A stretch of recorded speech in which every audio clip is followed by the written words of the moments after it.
Alright, hello everybody, 7Fox here, and we are back with Cupid. And right now, the second candle is lit. We're just gonna get right back into this. Its name is Phila, the love for friends. The yellow candle shone and danced with her breath. Let this candle burn until its wick is spent. Encourage friendship, bring forth memories. Let me walk in his halls without any suspicion.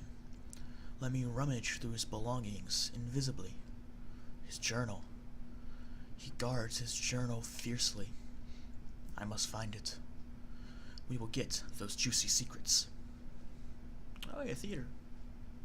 The theater.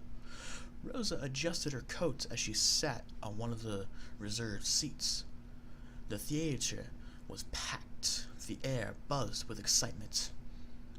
She hadn't realized this many people would come tonight. Oh, Mother, I wish they would stop staring at me. And why not? This was Madame Catherine Parade's first solo concerto. Her name had been slowly gathering recognition in the past few years. It was feasible to oh my god. It was feasible to expect a full house. I am so sorry. Still, the turnout was more than they had expected. Paris had taken Rosa and Catherine by surprise. The sheer number of people and their liveliness were all above the usual sights of their small town. Catherine was obviously thrilled with the opportunity to play in such an esteemed venue for her debut. Rosa tried her best to keep her anxiety under control. This was for Catherine. Yes, for her. This was her night. Rosa took a deep breath and released it slowly. It relaxed her. That's nice. I hope the show starts soon. Rosa's eyes drifted towards the stage and then to the throng of people gathered on her far left. In the middle of the huddle stood a familiar shape of a man. He had his back to her, but the posture and the build were unmistakable. That is Guilleme. Her heart made a sudden gleeful jump. She was delighted that he had made it to Catherine's show.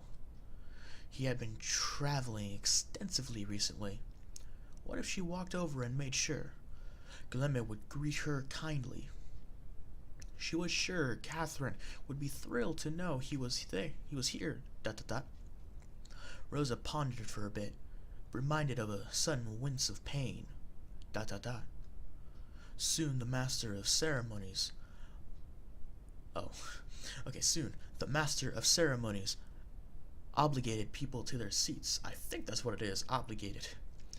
Guilleme turned around and walked towards her.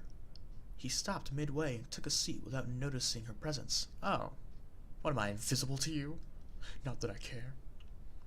Rosa seemed deep in thought. What's wrong, sweetheart? Is something bothering you? Nothing, Mother. Don't lie to me. ... I just didn't expect to see him here, that's all. Oh, I see. It is the same problem, isn't it? Does Guilleme's presence upset you? Are you worried about Catherine now that he's here? I'm worried about Catherine, because we know what's going to happen. That filthy man again. I'm sure Catherine will be pleased. Whatever will she think now that her love is back? I bet she would rather spend all her time with him as usual. My poor darling, always running after her star. I wonder how long until she is tired of you constantly tagging along. You brag to me that you share everything like sisters. Does that include Guilleme too? Well, I hope not. I don't want Guilleme to be that kind of person, but for some reason he kind of looks like that kind of person. ... Oh, are you making your life Oh, you are making your life so complicated, darling. Why do you even bother yourself?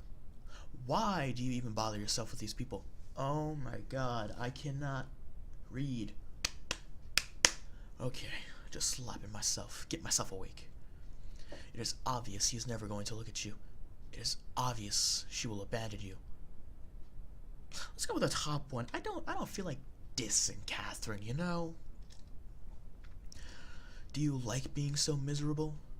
It saddens me to see you like this. He has eyes only for Catherine. Must you always impose your presence like a little dog? ... It's not like that, Mother. We're friends. Friends? Darling, friendship is nothing but a shallow kind of relationship. Oh. Well then. People change friends as easily as the weather. Oh. Well, something tells me she didn't really have a lot of friends growing up. You don't even remember the friends you make at a certain age. Friendships do not last. Family is more important. I don't know. They're kind of both saying the same thing. What to choose? What to choose? I think we'll go with friendships. The friendships one. Friendships do not last. Listen to Mother. Friendships do not last. You always love so much. You give all of yourself. I just don't want you to get hurt. They are not worth the love you give them. ... My dear, every relationship is centered around need. They need you now, but soon they will abandon you too. Rosa's tongue felt bitter in her mouth. She was filled with annoyance for her mother.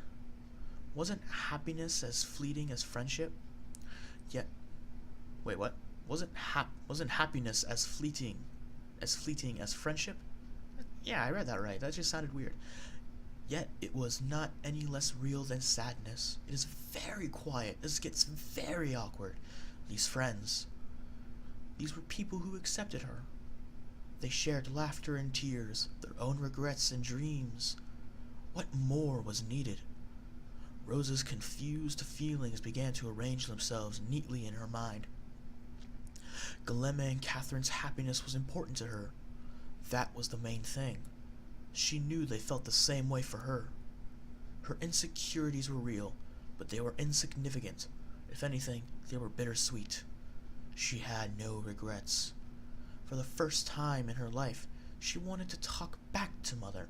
Hey, don't go talking back to Mother. She bit her lip, quelling the nerves as she opened her mouth to speak. I know that. What? I know that Catherine matters more to him than I do. I know they might abandon me one day for whatever reason. It might be today or next year, or even sooner. But that doesn't matter in the long run. I am happy with them. We've had years together that I will treasure. Like I treasure memories of you too, Mother. My memories of you keep me sustained. That is why I love you. The years we spent together, no matter how fleeting, are still worth something. So let me care for them right now. Everything changes, but nothing is lost. Rosa was sure she had read it somewhere. Rosa waited for Mother to answer with a vicious tone. Vicocious? I think this says vicious. To burst out screaming at her cheekiness. But no voice came. Rosa smiled to herself. The lights dimmed. A low hush descended on the pews.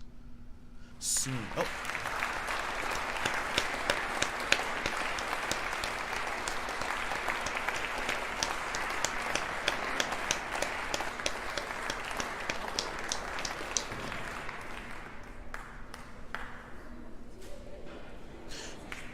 Soon Catherine entered, clad in the loveliest gown and an even lovelier smile.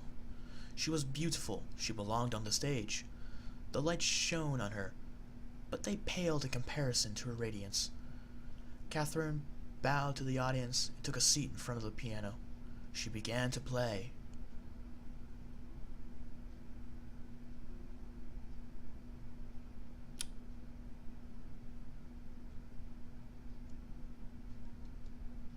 Rosa gripped the handle of her seat.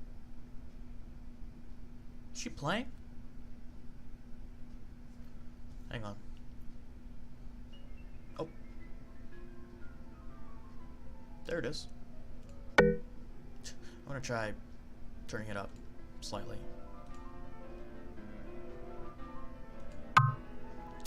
Rosa gripped the handle of her seat. She felt surges of emotion with every note. A kind of energy passed through her, touching her skin and making her break into goosebumps. Oh, Catherine. Rosa hadn't known of such an effect before this moment. Music that could so strike the heart as if it was fiddling with the soul. It was different from practice, different from when she was performing in front of smaller groups. This was a stage, and here was a woman with strings. She was tugging the right keys, touching your heart and electrifying your soul. Rosa realized she wasn't alone in this feeling. The whole room was mesmerized. She looked at the lady beside her seat. She had her hand to her open mouth, aghast. What a wonderful melody! What beautiful strokes of the hand as they hit the keys! Oh, it is gorgeous! A teardrop dangled precariously on her eye. The man to her left seemed to have forgotten to blink. Rosa beamed and savored a rush of kinship with them. They were experiencing the same emotions with her. It made her love them just a little bit. Rosa closed her eyes and savored the night.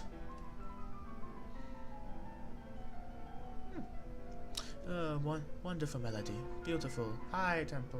Then it goes down and then it goes back up again. I know nothing of music. A bead of sweat fell from Catherine's chin. She was out of her body now. Her stress from the beginning of the show had thawed and turned into passion. It ran down her fingers to the keys. It did not escape Catherine's notice that most people in the crowd came to the show to gawk at her. Catherine Paride, the one, oh my god, Catherine Paride, the one that the infamous Marquise de Gueux had been courting for years? I'm sorry, what? Courting? What? Yeah, I know what courting means. He ain't courting nothing. Catherine, I worry for you. Didn't he pay for this event? Lucky broad. Oh, don't say that. Catherine Paride. I heard she was some pianist. Any good? Who knows? Must be. If even the Marquise is chasing her. Catherine Paride. Some female pianist. Pretty face. Nice flesh on her. Let us watch her show. Her fingers caressed the keys, playing them with the force of her heart. Did she play to prove them wrong? Her music saturated the theater with her favor. I think it's favor. No, not to prove them wrong. To set it right. Catherine Paride is my name. I am more than just a pretty face, and I am playing this piece for you. It is my gift. Let me touch your soul. Who are we talking to? Rosa felt her eye get moist. This was Catherine's heart transcribed into music. All energy and beauty with the strength of the wind. The mischief of a sudden gale that whips at ladies' skirts and tips gentlemen's hats. The cold breeze that carried the loneliness of the coming winter.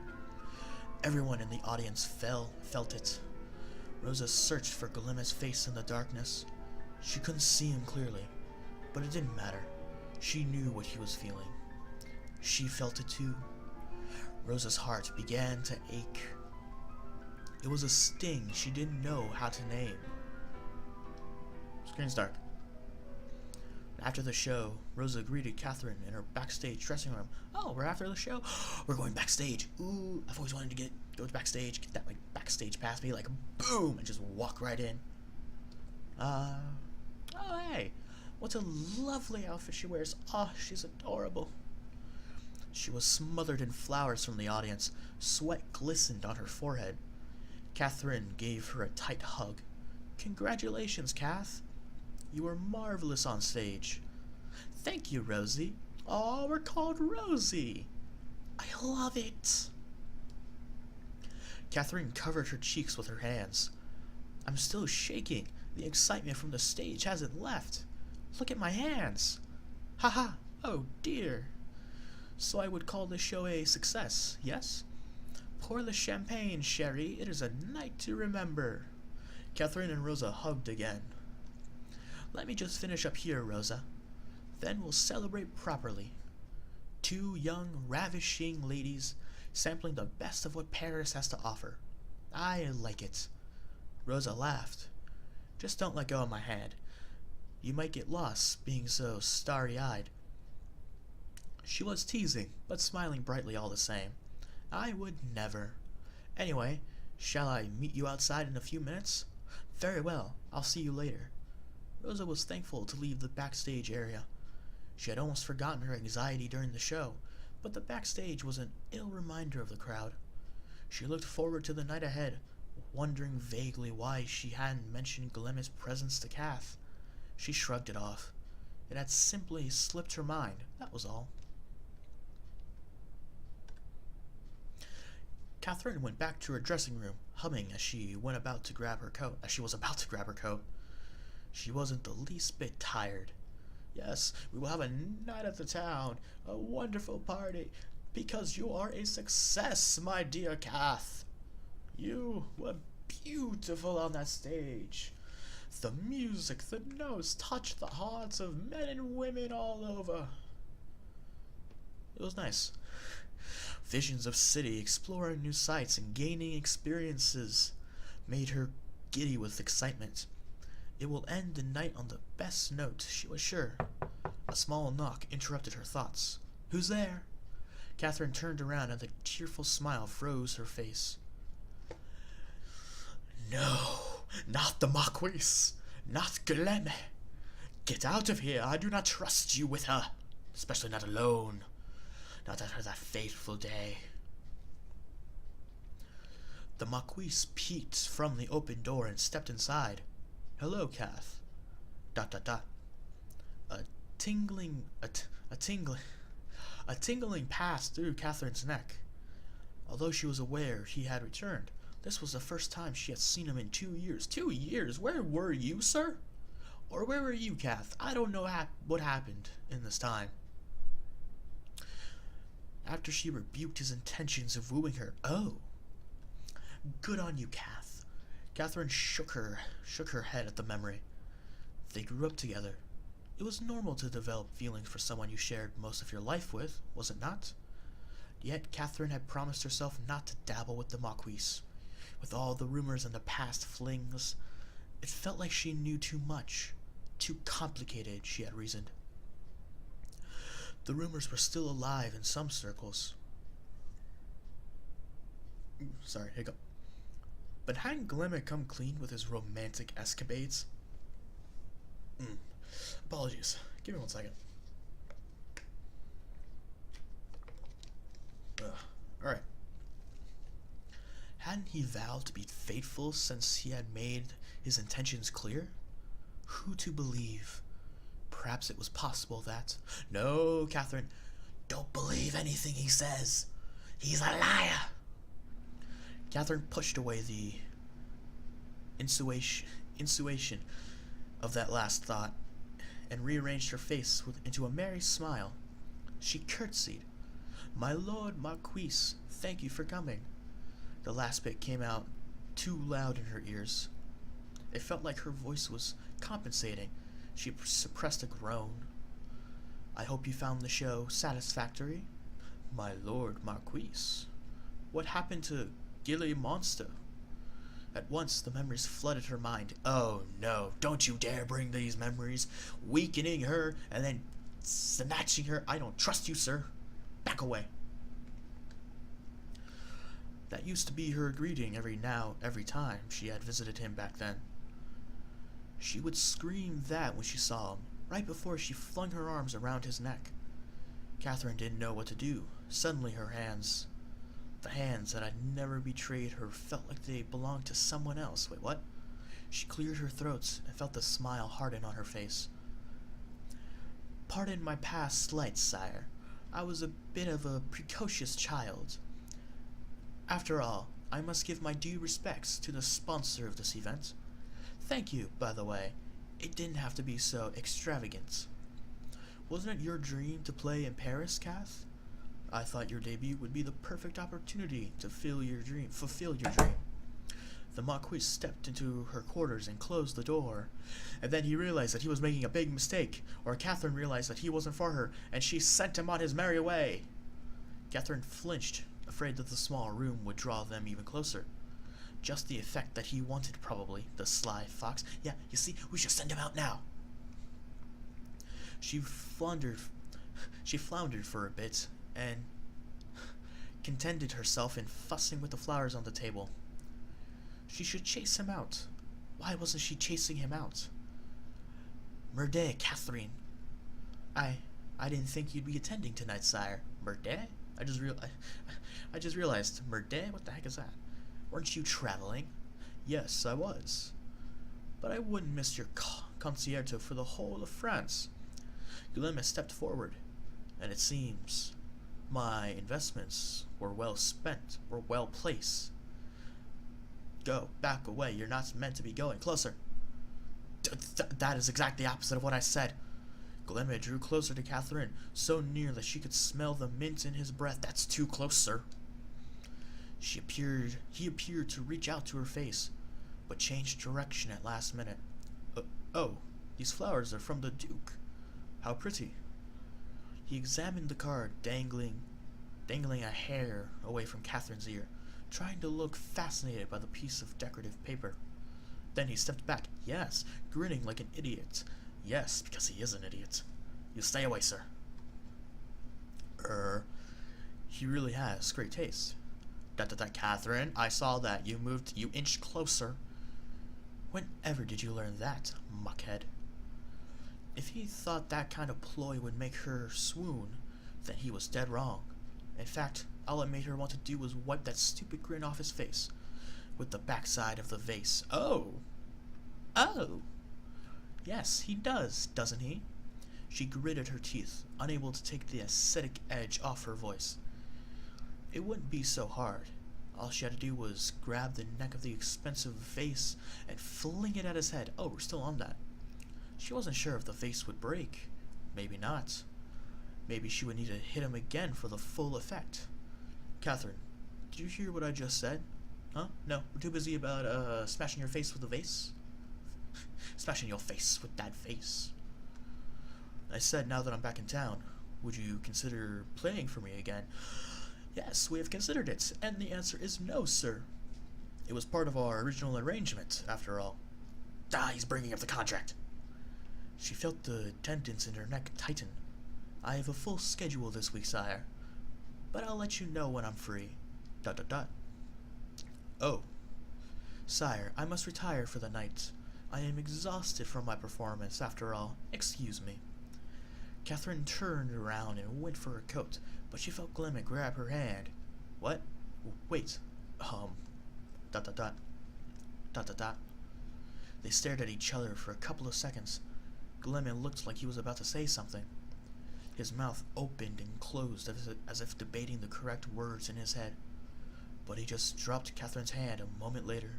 I'm sorry. You're right. You must be tired. Yes. And now we're gonna leave. We're gonna leave here. We're gonna leave you by... His shoulders dropped. Catherine felt a tinge of disappointment, but she ignored it quickly. Yes, you should not be feeling disappointment. You should be feeling relieved that you are able to leave now. Guilleme let out a sigh. You know I am not good at this, right, Catherine? Oh, what do I know? You seem to do just fine. You have an amazing track record. Ooh, bringing up the past. Boom. Huh? Catherine folded her arms over her chest with a pout. ... Oh, that. That is just because of my face. What? What? Most people think I am very deep and thoughtful when I stare at them like this. ... I just run with it. ... Catherine bit her lip to prevent the chuckle from escaping. But the laughter burst out from her. He hadn't changed at all. What? Before she could stop herself, a mischievous smile appeared on her lips. No, no. Actually, it is your inability to make big gestures, Gilly. No! She's gotten calm. She's reverted back to Gilly. Huh? Well, look at you. She copied his tight, alert posture. You stand stiff as a board. I guess it fools people into believing you are a graceful, dashing soul. Guilleme made a pout. I am dashing, though. Maybe. Au contraire, monsieur. I did have the misfortune of being victim to your dancing. ... Oh, terrible dancer, I see. Must you always bring that up? It was a long time ago. He looked so distressed that Catherine couldn't help but tease him further. I mourned the death of my little toe, sire. I liked that toe. It was a traumatic experience. Before long they were laughing, like it was the most natural thing in the world. God! No! Not what I'm looking for! When did it change? Hadn't it always been like this? Catherine settled back into her own skin, mulling the confusion in her veins. Cath. She looked up at him. Her own emotions strung her. You can't keep running away from me. ... She sighed deeply. Her hands tightened around her resolve. Her hands tightened around her resolve. Okay. For lack of a solid thing to hold on to. Perhaps not, but I have already given you an answer. ... I am aware. ... I have tried to accept it. Please don't take offense, but I thought it would be easy. I left to clear my head, to fill my mind with other things. Traveling usually does the trick. For a while, at least, I thought I was successful. But even during my trip, I would catch myself thinking such absurd things like, I wonder what Kath will say when she sees me. No, I don't think Catherine will like this too much. Well, Kath used to say, I don't trust this. It was funny, but also a little infuriating to know that you have never left my mind. So I wish I knew how to do this. I am. He sighed. I am too used to people leaving me that I do not know how to quit on my own. ... Do not fall for it, Kath. It must bother you the amount of lovers I have had in the past. I am sorry for that. I almost wish I really wasn't that adept. But like I have told you, most were simply rumors. ... The rest were people realizing I am not as interesting as they had initially thought. Guilleme. They never stay long, Kath. One could say I am amazing with first impressions. There is a nagging feeling that that's all I am ever good for. A sort of exotic trophy people like to collect for its sake, and then put aside when its novelty expires. I can't blame them. But now, I am quite sure that I am what is wrong. Wait, did I read that right? I am quite sure that I am... Okay, yeah, that I am what is wrong. ... Catherine, don't fall for it. I must be better at letting people go. But you... Please don't make me let go. You see through me, Kath. Oh, no. The music is here. She is blushing. They're having a heartfelt conversation. Kath, don't fall for it. It's a trap. Run! In your eyes, I feel like I am somebody worth loving. Is it any wonder I like to continue thinking of you fondly? Old habits die hard, I suppose. Catherine bit her lip. Those are impressive words, sire. But do you have a point? My point? It's simple, really. I don't think I'll be able to stop my feelings for you. No, stop it. Catherine, don't fall for it. Catherine, please don't. No, stop. ... She's fallen for it. Oh, no. You may reject me as many times as you wish. I will not change. I've already come to the conclusion that I don't mind. He shrugged. So, I propose that you either get used to me chasing you, or you give in to my dashing, toe-smashing charms. God! No, neither. We choose to leave. Catherine chuckled despite herself. No, she's fallen for it. She's gone. Or I could just kill you with the Duke's fashionable vase. Please do not give my superior the pleasure. I would rather you rip my heart out of my chest and offer it as a dark sacrifice to the gods. Gory? Very poetic. Dashing points for you. You think so? I've been reading a lot of romance novels lately. What kind of romance novels are you even talking about? I figured I must learn to be more suave to make the lady of my dreams swoon. Is it working? Catherine laughed. Hardly. Yes. She's saying hardly, but we know it's working. I believe this is how they do it in the big finale. Guilleme cleared his throat and knelt down on one knee. Oh, no, you don't. No, you don't. He took Catherine's hand awkwardly, trying to act as natural as he could. His serious face made Catherine burst out laughing. Que folly? Folly? Quelle folly? What in the world are you doing, idiots? Stop laughing, madame. I must try this at least once. I'm simply concerned that an older gentleman and I am simply concerned for an older gentleman and his knee. Will you be able to stand up from that position later, given your obvious grace? Guilleme chuckled. Terrible.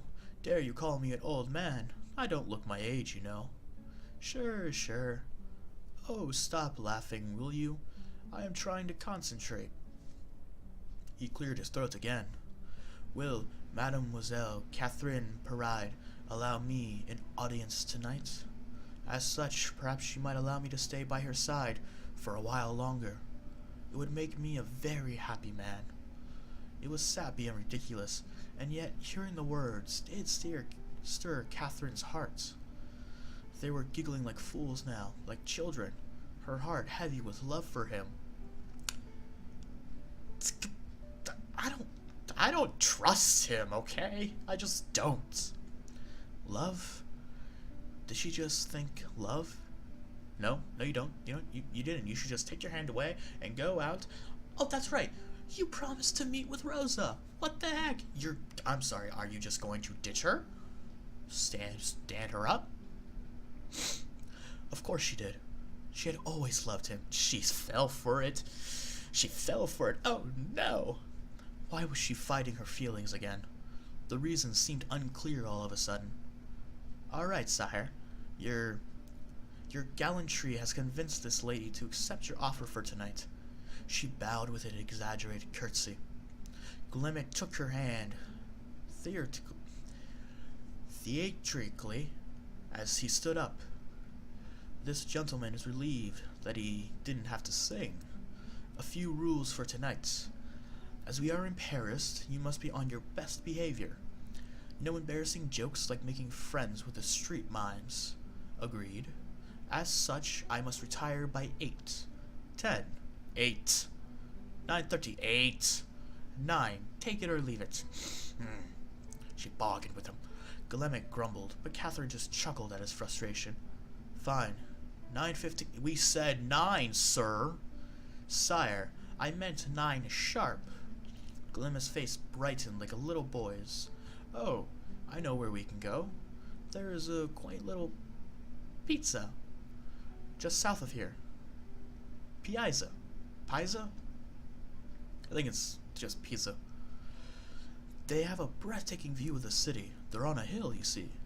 I know the owner personally, so we're already guaranteed the best seats. And they serve the best pommes de terre gratines. Gratine again? If you continue eating that every opportunity you get, soon there will be no potatoes left in all of France. Catherine sighed. Why must he be so... ... This better not be a game like all your other flings, sire. I deserve to be treated like more than a prize. But Catherine watched Guilleme's face beam as she talked about that little house on the hill. How when the weather was perfect, the stars would soak the sky. She giggled to herself with fondness. What a dolt. A night in Paris, and he would rather eat cheese potatoes? Ooh. was just like him to pick the stars instead of the city, wasn't it? It pleased her to know that she adored the side of him that others did not see. But was this the real him? Did she really see through him, like he said? Or was this just a face to put on for her sake, like most flirts could? If it was, then she had been watching his face since she was a little girl.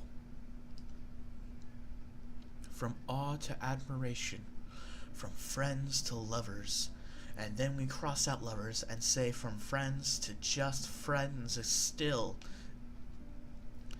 They had seen the best and worst of each other through the years. Surely there was something to that. Surely it couldn't all be a lie, right? I'm sorry, I got carried away. Shall we go? Yes. Catherine grabbed her coat, and Guilleme took her purse. Oh, I almost forgot. Rosa is waiting outside. Yes, you forgot about me. You almost ditched me. Then let us hurry and meet up with her. I haven't seen her for a long time. I missed her too. It will be a treat to spend the evening with two esteemed ladies. She'll be thrilled to see you. Just like old times, us three. Yes. She slipped her hand on his arm nonchalantly and caught Guilleme's smile to himself. At the very least, let that smile be real. You're lying. Okay. I got a little startled there. Just a sudden crash. Let that smile be real. You're lying. What is this? You're lying. Lady Claudette saw you in Nimes.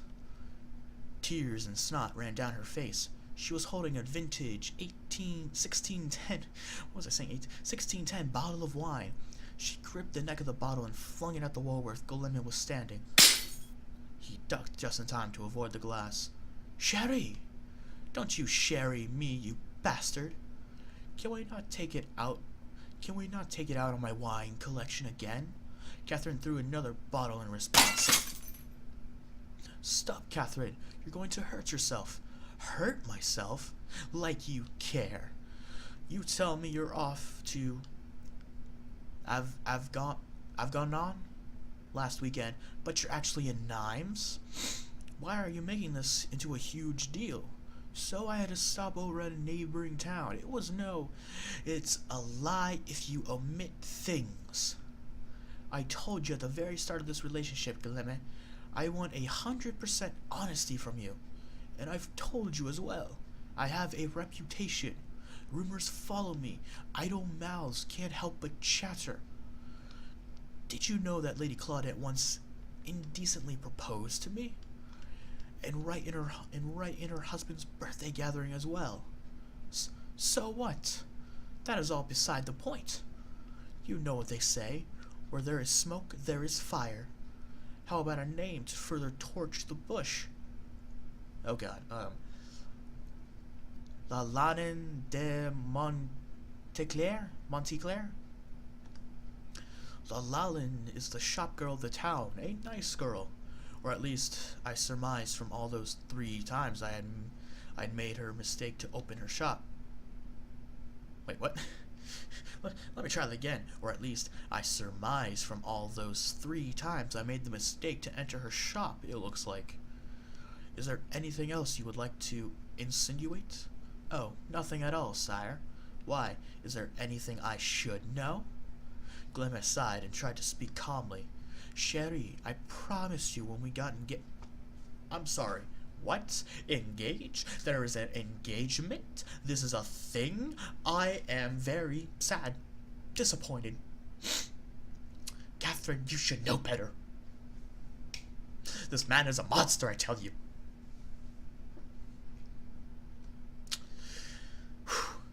I will be faithful only to you. Don't you lie to me, you liar. There is no one else. But Catherine gritted her teeth. Again with this. You are more vague than a monkey's spit. What? You are more vague? Vouch? I think that's vague than a monkey's... What? Answer me straight right now. Yes or no. Are you having an affair? Guilleme threw his hands up in annoyance.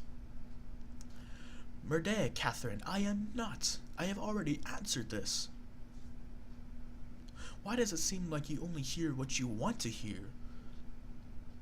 I just want to understand everything and make it crystal clear. Is that so bad? Now explain to me what Lady Claudette, you are taking that bitter, conniving woman's words over mine? Well, I will try to get information from the source, but the source isn't very reliable. Guilleme's shoulders slumped in an irritated surrender. She had heard him curse under his breath. I am tired of this, Kath. This is a waste of time. What is the point of this if we keep going around in circles? Catherine snuffled, wiping her nose savagely with her hand. You always do this. You go off on a tangent and pick things apart. You don't even listen to my side at all. Could you stop acting like a child for 1 minute? Maybe then we could have a real conversation. A conversation with a liar is always one-sided. Catherine grabbed 2 bottles this time. Ooh. Oh, what's the word? Oh god, I can't think of the word. She's going double-handed, double-bottled. Going throw. Whoosh, whoosh. What am I doing? What would happen if she brought the 2 bottles crashing in front of her? Would the pieces of glass stab her face? Her eyes, maybe? What a random thought. Oh, is that what you're thinking? The morbid picture gave her an out-of-body experience. It was a nasty fight, depressingly familiar. But they were dancing to the same tune once again. Here be the lovers. Enter left, the hothead. Wait, what? We're actually doing a play? Watch her dance with anger blazing. Tears are sparkling bitter rage.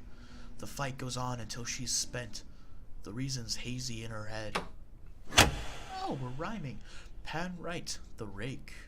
Both the victim and accused. Words are poison or an unlit fuse. Migraines taunt his pride and temper. He grudgingly takes on logic's mantle. The words they throw reach fever pitch. The dance will crest. He'll choose to leave. Enough of this, he says in rage. Temper rising, he exits frame. Her unspent fervor burning hot. She cries it off, that cowardly sod. What did he expect? She asked herself. He'll take abuse with a bowed head? The least he could do, her anger shouts, a hint of guilt, a hint of doubt. The migraine throbs as he is pacing, annoyed and angered, his face a flush. Capricious woman, irrational. He shakes his head with a tired breath. Yet he basks in torture and savors the taste. This is love, he nods. This is love, he says. Love and pain go hand in hand. It is painful, yes, but never bland. He nips a morsel and takes a bite. Exquisite, he trembles. A rush, a charge. He feels his heart is struck by love. Decides that it is worth the gripe. A dainty flower he must protect, to watch it bloom until it's ripe. But not right now, he says, still sore. His pride's too hard to swallow whole. Hours pass, he wouldn't call. She forms the words she knows will hurt. She plans to cut and make him bleed. Yet when he arrives, she all but weeps. Why'd you leave? I shouldn't have. Are you still angry? I'm here now, love. Her arms are snug around upon his neck. He'll promise to change, to do what's best. For both their sakes, he admits he's wrong. A little lie to complete the song. Ladies and gentlemen, I present to you Love. Oh, what a nice little play, don't you agree? Yeah, that was beautiful. Just tell me when you're tired of me, or when you find some other pretty thing, you bastard. Catherine slipped back into her brain just as the last sentence left her lips. If you're going to leave me, then just leave. Stop playing me for a fool. This was a new tempo. She dropped the bottles to her side, but did not let go. She noticed the change of song and timed his step to chord. Oh, he noticed the change of song. I never once thought or treated you like a fool. I love you. I'm never going to leave you. New tears churn and bubble from her eyes. Liar. It was her turn to leave this time, and she did. He was left to perform a solo. Contemplation, regret, penance, a vow of new beginnings forming in his head.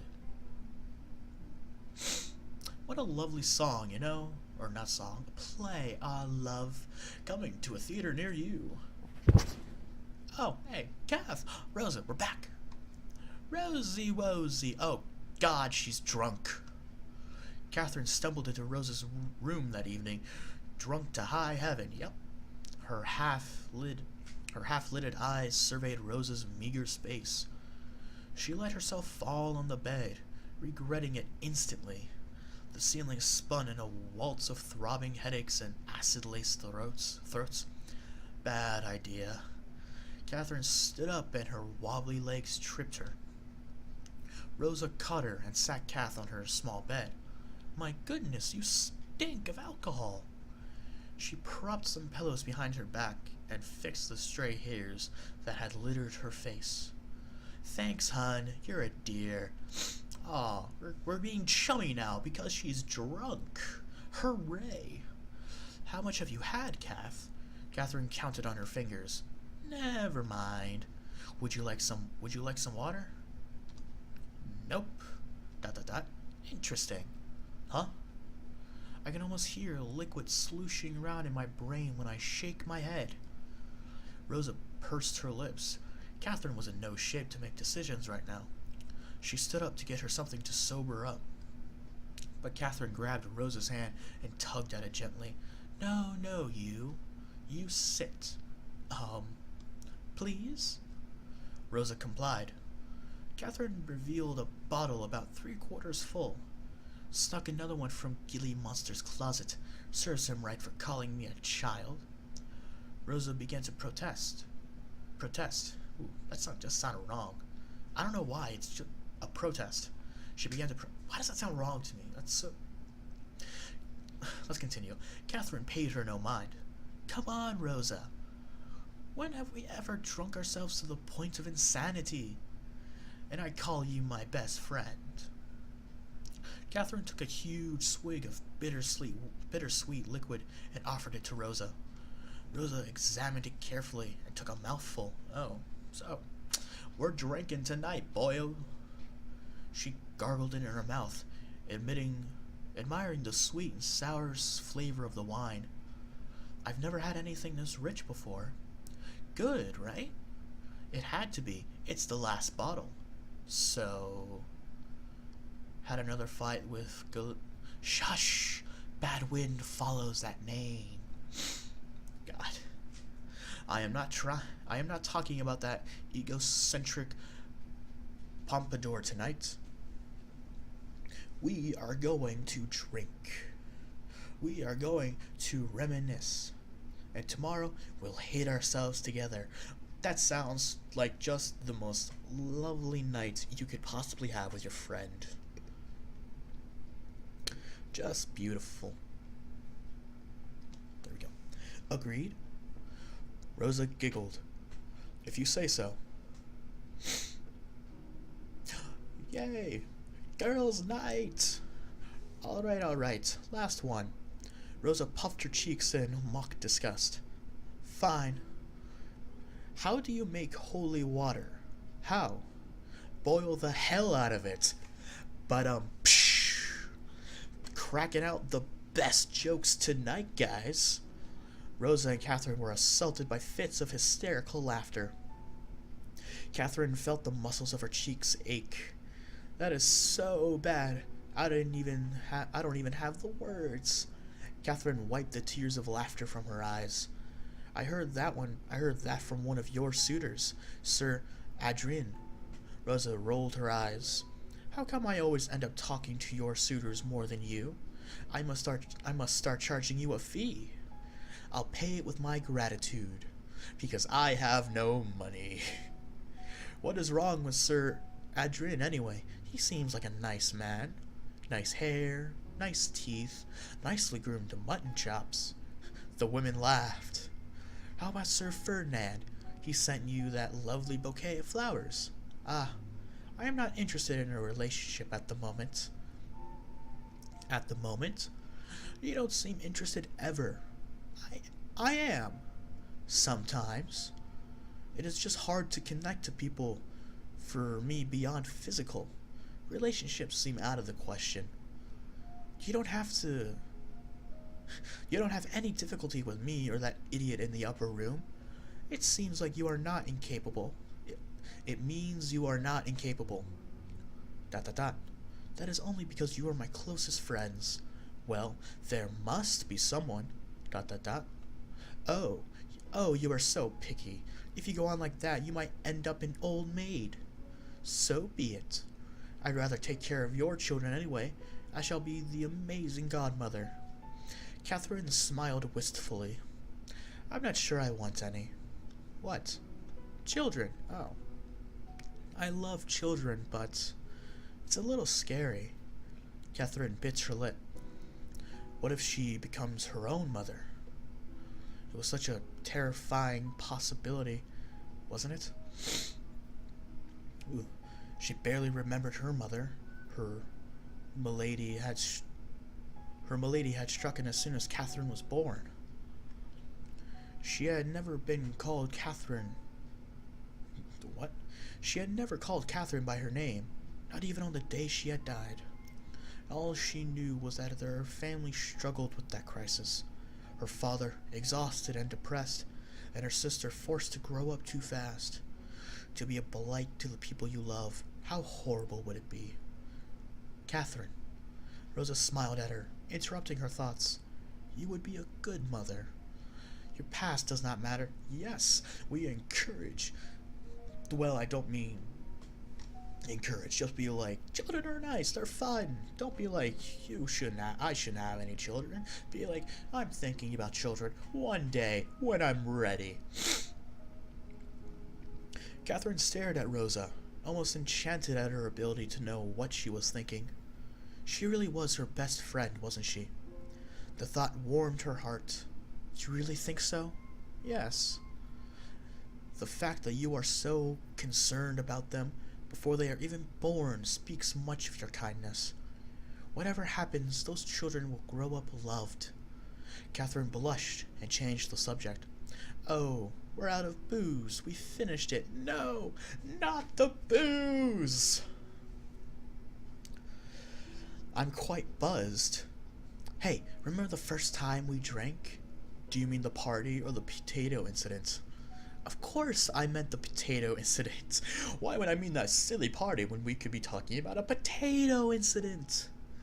Oh, how can I forget? Rosa burst out laughing. That was hilarious.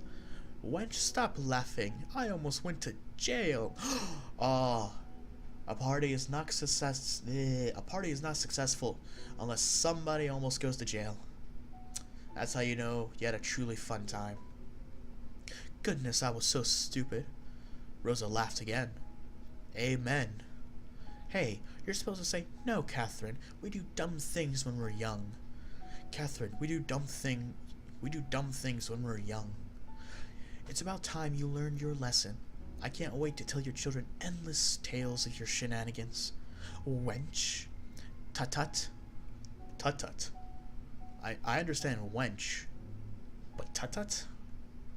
Catherine grabbed Rosa's wrist and attempted to tickle her, but Rosa slipped away laughing. Catherine's stomach lurched, and she stopped, her hand still hugging Rosa's wrist. The room spun, but it wasn't unpleasant. She felt like being gently rocked in a cradle. She closed her eyes and smiled. She took in Rosa's scent, always smelling slightly like apples. Rosa scratched her head and smoothed her hair. This is nice. Yes. Rosa? Thank you for being with me. Of course. No, I mean... She sat up on the bed. Oh, we're getting serious. You've been with me all my life. You are my oldest friend. When we first met, I didn't have many friends. I just studied my piano lessons day and night because that's all I ever knew. It was all I had. Maybe that was why I begged Papa to let you stay with us. I was so happy, and I became happy too, because I was no longer living on the streets. I was now living in a wonderful home. Ah, it was so lovely. Rosa smiled fondly at the memory. You were there for me, always. Ugh, that sounds disgustingly melodramatic. You're drunk, I understand. We say such silly things when intoxicated. Ah, yes, I know the feeling. Ha ha ha. They laughed again. Would you like to hear something worse? What? You changed my life. Ugh, that is worse. Rosa smiled fondly as she played with Catherine's hair. I'm the lucky one, Catherine. You took me home and treated me like I was family. I wouldn't have known what a real family was like without you, Papa Franquis and Emily. Even if Papa Franquis always did avoid me, I knew he cared for me like his own. Yes, why is that? ... That is why I liked him. He was a good man. And you know, Guilleme was always family too. Catherine made a face at the mention of the man, but her eyes softened. I miss my father. Oh no, he's gone. Oh, I feel sad now. I only knew him for like 5 minutes, but he sounded so nice. He sold his horse for the piano for his daughter. Oh, what a lovely father. I miss my father. Me too. There was a pause. Catherine shifted awkwardly in her skin. ... Can I tell you a secret? Of course. ... Guilleme and I, we haven't had intercourse. Oh. Well then. This is taking a turn, gentlemen. Recently? No, I mean, at all. Still pure. Oh. Rosa cleared her throat. I see. After all these years? Well, after the first time, never again. Rosa blushed.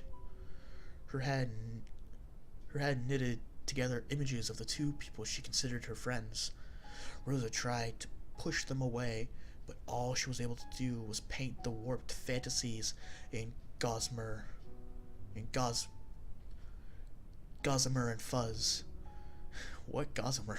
What is that? It sounded like just fur or something? Nah, it's gotta be a sort of paint. Like an artist's name? Whatever. Let's continue. She cleared her throat. Is that why you have separate rooms even when you moved into the château? No, that was his idea. He's very peculiar with his sleep. I imagine we'll be keeping the separate bedrooms even when we get married.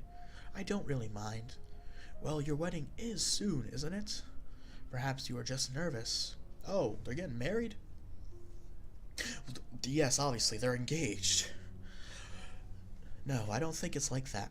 Recently, we'd get intimate, but I always stopped when things got too sultry. Oh. He gets upset sometimes, but he says it's all right. Catherine looked down, ruefully at her toes. He doesn't push me into it. I should be glad. But don't you think it's strange? What if I stay like this even after we get married? I don't understand why. Sometimes I get these doubts, and I wonder why they are there. Isn't that unfair for him? ... I just feel like there is something wrong with me. There is nothing wrong with you, but it makes me really insecure. This lack of, what if he's getting it somewhere else? It drives me crazy. And believe me, I want to. I just can't for some reason. I get this horrible feeling I can't explain. It's the feeling of knowing that he is a monster, that we shouldn't even be engaged to him. I'm still on this topic. Rosa examined Catherine's face and came to a conclusion. It took me a while to understand sex. The sudden no-nonsense comment surprised Catherine. Rosa went on. I was the same as you. I'd always had an adverse feeling for it. Like it's dirty and that I should be ashamed for enjoying it. I'd always thought love would make sex clean, but that's not how it works. They are two separate things. ... So just because you don't like sex, doesn't mean you don't love him, Kath. Catherine looked up at her. Why do you even care so much to hurt him? Wait. Why do you even care so much to hurt him? Yeah, I read that right. What do you think love is? ... The warm feeling returned to Catherine's heart. How do you do that? Huh? You always know the right thing to say. Always. Rosa blushed at this, suddenly aware that they were still in a loose tangle of an embrace. I've read a lot of smart books lately. She tried to diffuse the situation with a laugh, but Catherine didn't drop her look. Candlelight played pretty shadows on her skin. It illuminated the glint in her eyes, the moist on her lips. I'm sorry. Is something happening that I did not see? Rosa felt the warmth of the alcohol rise up to her face. Her heartbeat increased steadily. Anyway, maybe you will feel better about it when you are married. You are probably just nervous about the whole thing.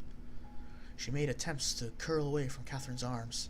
Slowly, subtly run away. Disperse the proximity. But she couldn't run away from her stare. Catherine's hand caressed Rosa's face. I think something's happening that I did not see. She touched her scars daintily, tracing them with her fingers. You're really pretty, Rosa. I do believe something's happening, especially when you smile. ... Thank you, I think. ... You don't believe me? ... I don't think I am. ... I look in the mirror and I see a freak. Rosa, that's not true. It is fine. I like being a freak. I want it to be ugly. I used to bind my breasts and hide in the shabbiest clothes I could find. Rosa touched her eye. This was penance, she remembered herself saying, for being a sinner and a freak, for attracting attention and spite, for dressing nicely, for letting her hair grow long. But really, I did this to myself, to hide. To hide? Rosa's mouth quivered. I thought people don't touch ugly things. ... But the truth is, they do. So what I'd rather be is invisible. Catherine wrapped her arms around Rosa's neck. She heard Catherine sniff and wipe tears from her behind her embrace. She pushed Rosa's hair away and kissed her defective eye. Oh hey, we can see it a little, and it looks like one singular scar actually. Not that bad, really. You're not a freak, and you're not ugly. I love every part of you. They're all beautiful. Rosa forgot how close they were now, forgot Catherine's hand on her own. Here was somebody who accepted her, with all her faults and ugliness. You always made me feel I am worth something. Because you are. You are beautiful, Rosa, inside and out. Rosa saw her face reflected in Catherine's eye. In them, she did indeed look beautiful. A lump formed in Rosa's throat. Catherine's face hovered above her cheek. She planted a little seed of a kiss on it, just barely away from her lips. Rosa kissed her nose in return. It made Catherine giggle. Oh God. Oh no. At first the kisses were sweet, innocent, and they stayed that way, right? The kind of punch drunk kisses that sent them both into bouts of giggles. But Catherine's hand caressed her neck. Catherine? The kisses lingered. Catherine. Lips smelled through what? Hands explored. I'm sorry, what? What? And Rosa sucked on Catherine's tongue inside her mouth. Okay. Whoa, wow. Okay, I did not. Wine. Candle wax. Spit. That was what it tasted. Wait, it tasted like candle wax? Well, I understand spit and wine, but candle wax. Rosa's head began to swoon. Catherine's hands squeezed her right breast. Am I reading? Nah, I'm sure it'll be better. Tripe. Grapes. Plush. Oh, that's a heart. Rosa began to taste more of her. Longing. Regrets. Tears. A sensational flavor she had never tasted before hovered at the edge of her tongue. Suddenly, she was hungry for it. Take it all. Wait, what? Who is this? You seem to have a red background. Who are you? Rosa savored the taste. She breathed deeply. All mine. Child! I want it. Her heart. I want her heart. Her love is sweet. Listen to my voice. Oh, okay, that's mother. Who's the other person? Mother? But I'm so hungry. So hungry. Stop! Rosa flung her eyes open. A sinking feeling of menace overcame her. No! Rosa pulled away. She pushed Catherine away from her face. Catherine's eyes snapped open, startled by Rosa's outburst. Why did you stop? Greedy, selfish bitch! Oh, well then. Catherine blinked for a few seconds. A look of horror creeped on her face. Catherine, lady, listen. It wasn't your fault. It was the wine. It was the wine. It was all the wine. We were a little drunk. Listen, we're all fine here. I'm sorry. No. You have nothing to be sorry about. I didn't mean. It was fine. It was okay. No, Kath. Rosa couldn't stand the hurt in her eyes. She was probably blaming herself. Rosa wanted to shout how wrong she was, but the lump in her throat became a rapturous mouth. A tumor had grown inside her, a parasite. She could feel it pulse and slither inside her neck. She couldn't speak at all. Catherine wobbled off the bed. She wiped her mouth and cheeks, which were covered with a thin layer of drool. I'm so sorry, Rosa. No. You have nothing to be sorry about. I'm going to leave now. No. You don't have to leave. We can talk this out like civilized people. Kath, yeah. Good night. No. Rosa shouldn't follow her. No. What? No. Is this the thing? Is this the thing that does it? I don't want it to be the thing, because that means that it was our fault that she did the little thing. I don't want it to be our fault. I feel bad enough as it is. Rosa shouldn't follow her. But when she tried to stand, the floor twirled. She choked at the flavor left in her throat, sick and cloying her, sticky sweet like honey. The taste both repulsed and enticed her. Thick spit leaked out her mouth. She felt the urge to vomit. This is nothing, Mother. Just a bad after effect of the alcohol. No. Please don't call me that. It was an accident. ... Everything is fine. She would talk to Catherine tomorrow.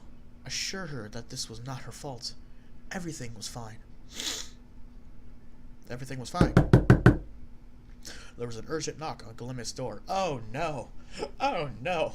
We got a little feisty. We got a little hot in there, and so we couldn't do the thing. And so she's like, "Oh no! Oh no! I see where this is going. I don't want it to go this way. Oh no! I'm scared because we had all this.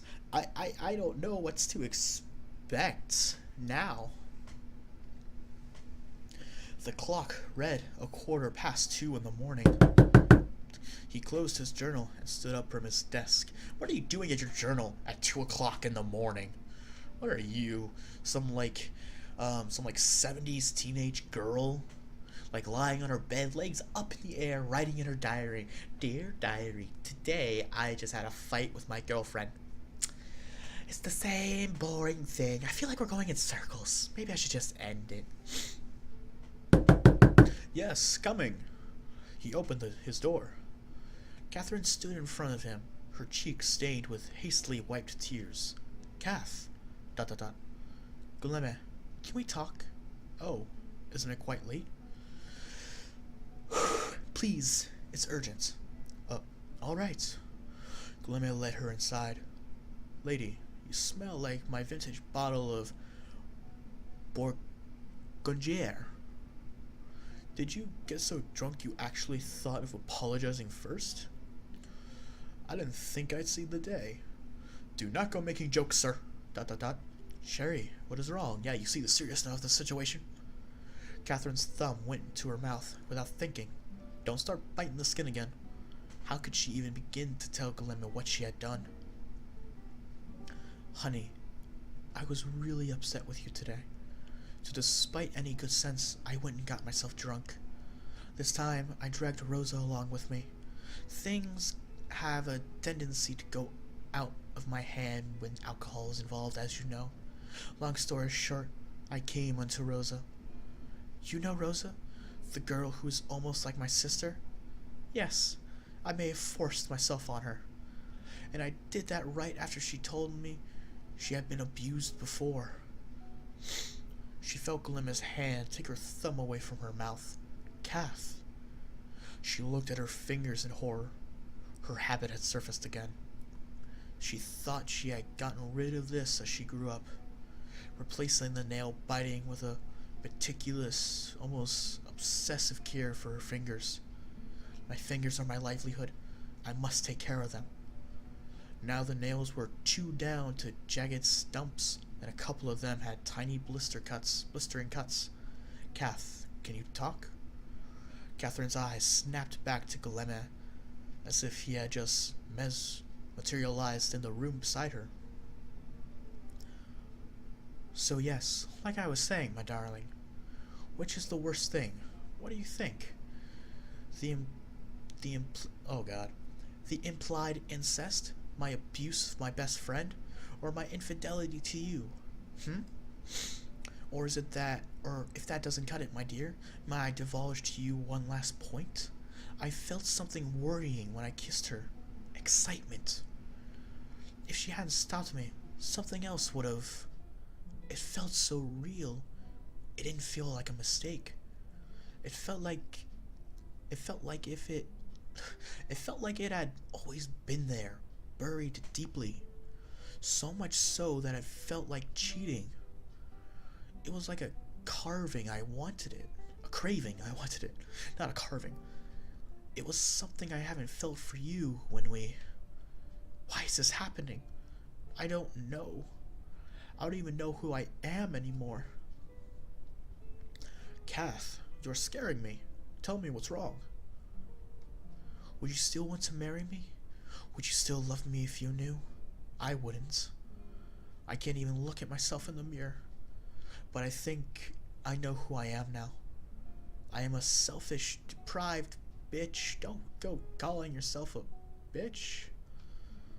I have always been the controlling, jealous lover to you. And just one night of drunken frenzy, I went and took advantage of the two people I care for the most. Not enough wine to justify this. I want to call off the engagement. Oh, yes. I mean, sad moment. Oh no, they're not getting married. But yes, they're not getting married. Call off the engagement. Oh yes. Throughout this whole thing, I don't trust him. I've never trusted him. After that whole thing with Emily and like all those rumors, I believe rumors. I believe the rumors. Well, I really shouldn't say that. I believe the rumors said here because I have no other information about everything. At first, Catherine saw that Guilleme treated it as a joke, but the panic in his eyes set in immediately. What? I said I'm calling off the engagement. Well, I refuse. You have no right to refuse. She called it off. It is off, sir. You don't have a choice. I'm leaving tomorrow. No. Not until you tell me what's wrong. Guilleme's eyes didn't flinch. These were the looks he gave her that melted her heart. They were so sure and steadfast in their care. They were just fighting this morning. A fight she had started as usual. Yet there was no doubt in his eyes at all.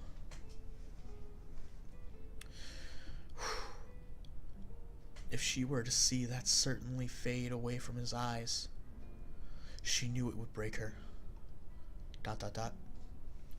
Is it about the fight earlier? Because, Kath, I swear to you, I haven't done anything with... No, stop. Hearing him reinstate his devotion to her just made it more painful. Tears pooled in her eyes and fell in huge, ugly globs. Oh, man. Oh, I do not know how to feel. She had been doing so well, too. She had thought she could hold it in until she left. She wiped the tears as best she could, but more kept pouring out. It isn't about that. Then what is it? What do you want me to do? Shut up and let me leave. Whatever it is, I shall do it. Let me leave. This was so hard. Why did this have to be so hard? Why did she even go here? Because she wanted to see his face. She wondered what it would be like for a cheater to go back to the arms of her lover. Would it change somehow? Did she still love him? How could she even tell? All her emotions were wrapped in a thick layer of guilt. It was hard to distinguish every painful thought. She started to sob now. Yes, indeed. Ugly, unflattering snorts came out of her nose. It felt comforting to hold on to guilt.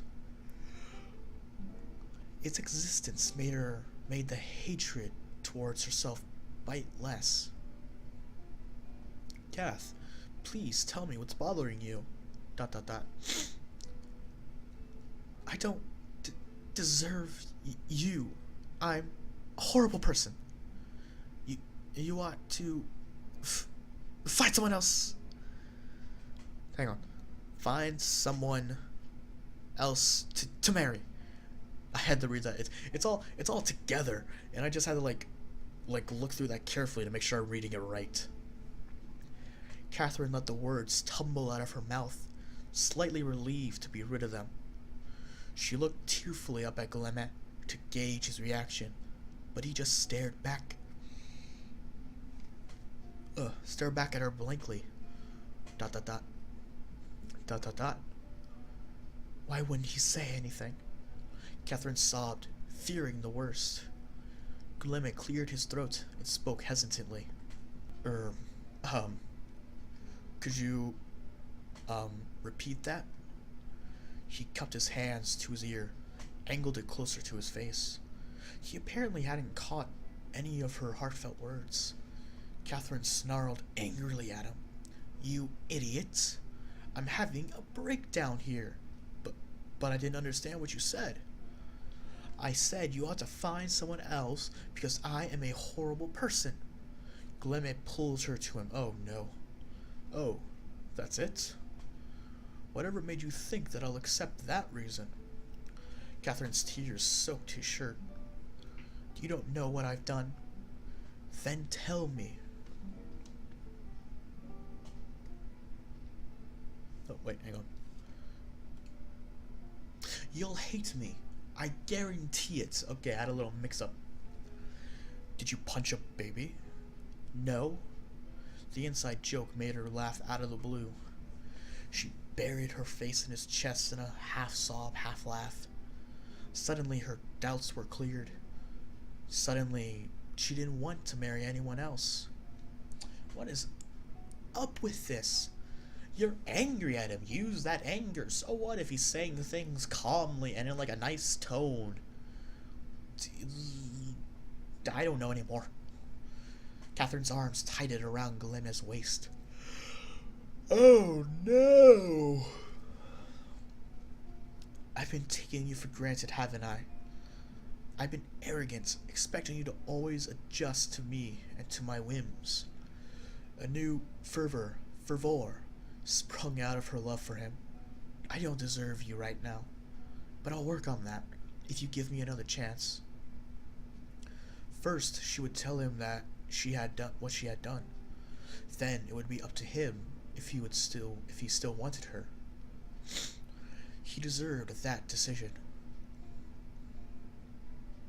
What I did. But Guilleme stopped her with a kiss on her forehead. Tomorrow, after a hearty breakfast and a good night's rest, I'll listen to what you have to say. Though I'm quite sure my answer will still be the same. Catherine's face melted into a smile. Oh my god! Oh my god, to me, my yawnings, and to them, stop! You can't be trusted! Catherine's face melted into a smile, and he beamed at her. My star finally smiles. Catherine wiped her eyes. I love you so much. She sighed with content. Part of her anxiety put to rest. I do. I really do. She whispered that last one under her breath, as if trying to console herself. Guilleme, oh my god. Oh my god, I don't know why I'm yawning so much. Ugh. Guilleme. Yes, dear. Will you make love to me?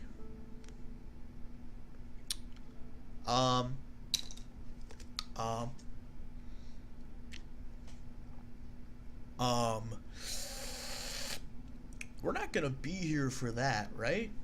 We shouldn't. Guilleme's brow shot up in surprise. Yeah! Right now? Yes. No. Well, if you're not ready, later is also fine. Or tomorrow. But since it's already morning, then technically it's today, right? Guilleme's head tilted slightly, an amused smirk plastered on his face. Please take me seriously, Guilleme. This is important to me. I have to know. I have to make sure. Make sure of what? ... Catherine. Guilleme held her hand. I think you're tired. And just a little bit barmy. Barmy? More than usual, I mean. But this is what we will do. Guilleme guided the woman to the bed and sat her down. We are going to lay on the bed. I am going to pat your hair until you fall asleep. I shall skip work tomorrow. Have that trifling little talk you want. And as such, if you're still in the love-making type of mood, then, mademoiselle, I will take you up on your offer. Catherine's eyes moistened, but this time they were happy tears. I love you.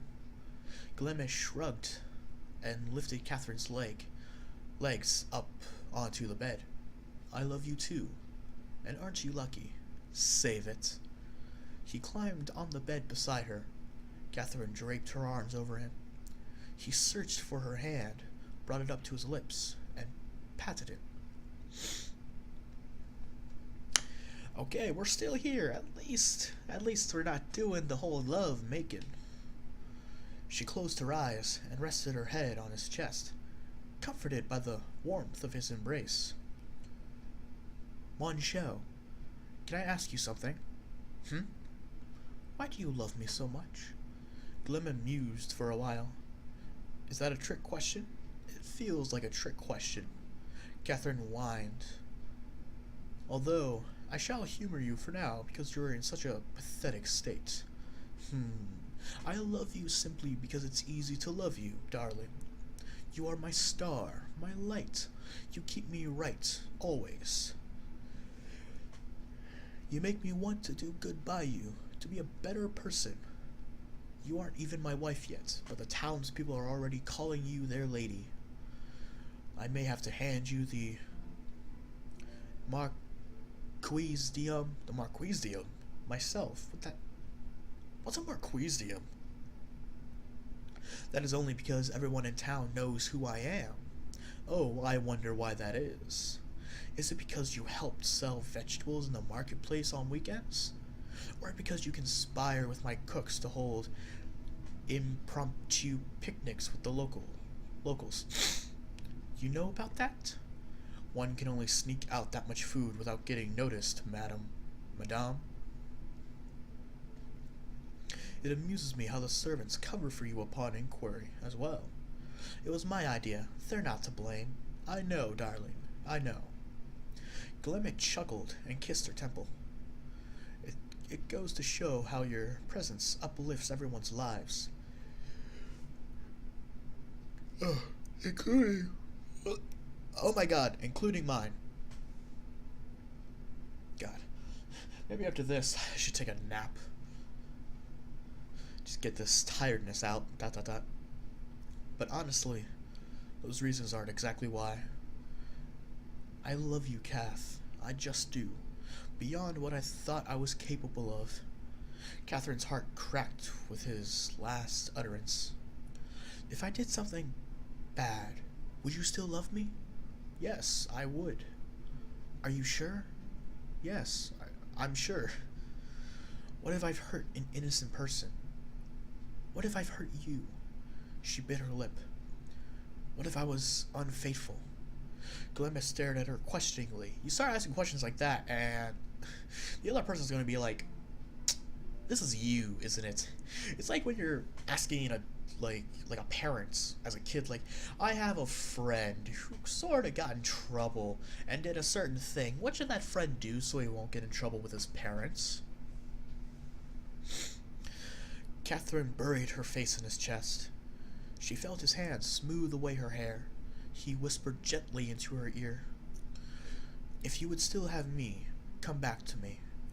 Cho. What happened doesn't matter at all. You are not your mistakes, Kath. Guilleme cleared his throat. Suddenly, he seemed to have trouble breathing. You have the power to change. ... Oh, is this what we look like? You look kind of bored, Mr. Guilleme. And I'm gonna be honest, you don't look like Kath. I don't know what it is, you don't have that look that Catherine always had. How about you? If I told you that I am not what I say I am, would you... What do you mean? Never mind. He is a monster in human skin. He is a lizard person. Yep, called it. It's a silly question. What? Is something bothering you, Cho? Cho? Guilleme turned his head away and closed his eyes. Nothing, darling. We should sleep now. Catherine patted away her Catherine patted away the Catherine patted away the frown on his brow. She traced his cheeks with her fingers. Guilleme, I do love you. Now, I am more than certain. It gives my heart happiness to know for sure. What reminded me was your generosity. You give every bit of yourself to the people you love. Do you know that? Because I have to, darling. Oh, because I have to, darling. Well, you've always inspired me, Cho. I've always looked up to you. You treat everyone, no matter their status, with kindness. Never have I met a man more generous and thoughtful about others. A man with so much love to give. And that is why I love you. You are a good man. ... Dot dot dot. But if that's not what I real but what if that's not what I really am? Catherine shook her head. You cannot fake sacrifice, Monsieur. I have seen you care for the people in this town. I've seen how you loved me. I don't care much for your intention, you see. It's what we actually do that defines us. Guilleme paused, his voice choked up in his throat. Not always. Not always. Guilleme found Catherine's hand on his face and squeezed it. She stretched her neck and kissed his cheek. Catherine, you're always scared I will leave you. Dot dot dot. But the truth is, I know it is you who will leave me. And it hurts. What? You are different. I've loved you for so long. It scares me how deep I have rooted myself. Sometimes I deem it better to end this wretched existence, to save you from. What are you talking about, Guilleme? You're not making any sense. Is it your turn to scare me? Dot dot dot. I'm sorry. They didn't speak for a while. The air became a little uncomfortable. She could feel Guilleme's stressful breathing on her forehead. Catherine wondered what Guilleme was talking about, but it didn't seem like he wanted to discuss it further. When Guilleme started to calm down, Catherine thought it was best to sleep and ask him about it the next day. But Guilleme spoke again. His voice was low and serious. Catherine, do you love me? With all my heart, Guilleme. I've loved you for what seems like my whole life. The candle flickered. Oh, no. Guilleme slipped his hands on Catherine's hair and gently pushed her face towards his. She closed her eyes and let the sensation of his lips take her. His mouth left sweet traces on her skin. I don't know if I want to continue any further. As if washing away her sins, blessing her, anointing her. Alright guys, I'm going to end it here instead. If you enjoyed the video, please leave a like. If I messed anything up, please leave a comment. If you enjoyed it that much, please subscribe for more. And until next time, this is 7Fox, signing off.